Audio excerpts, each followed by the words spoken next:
This is what I want.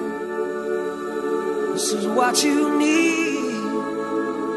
This is what we live for. This is what you crave. I'd like to introduce another recipe in the range from Prue and Simon's rashers and sausages. We're using back bacon, which is very low in salt.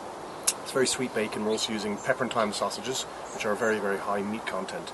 To start with, what you want to do is you want to boil your sausages in boiling hot water for about 10 minutes. That will cook them, and you're going to take the skin off. You're also going to boil some back bacon joint, and that will probably take about an hour, but it needs to be kind of well cooked. Don't worry about if it's undercooked, because it's going to be cooked again in the oven. The other ingredients we have, very, very simple. I've got some parsley, curly leaf parsley. I've got some fresh thyme, and I've got some seasoning as well. You don't need a huge amount of salt in here because you already have salt in the bacon, but you can use a bit of pepper. You combine all the ingredients together, and this is what you have. So you have your bacon, your sausages, your thyme, and a bit of pepper in there. If you like, you can use an egg to bind it, but you don't really need to. The other vital ingredient here is the just roll pastry. Short crust pastry. Now, this is a kind of a supermarket board. You can make the short crust yourself, but it's much easier to use this. And what I've done is I've rolled it out, and I've got, from each sheet, you get about 2 rolls. So you can get maybe a cutting device like so, and if you don't have one of those, you can maybe use a saucer or a side plate, and you cut them into shape like so. Get it, place it down on a soft surface here, on a hard surface here, straight in there with your mix.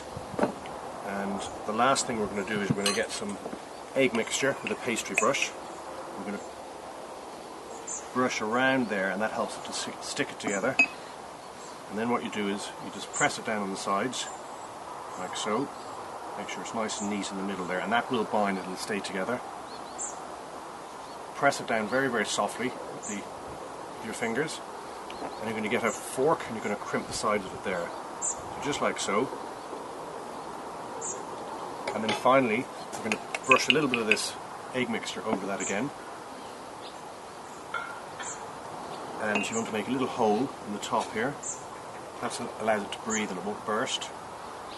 And we're going to cook this at 200 degrees for about 25 minutes, and we'll see what the results look like. Now we have our lovely pasties, which have come out of the oven, and we folded them 2 separate ways here as well. And again, a lovely way to serve these up would be to have them on a nice breadboard, like so, or tray.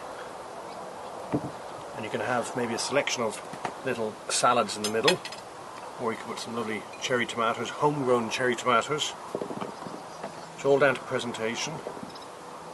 Straight in there in the middle. It's nice and simple, lovely al fresco dining. This is what I want. This is what you need.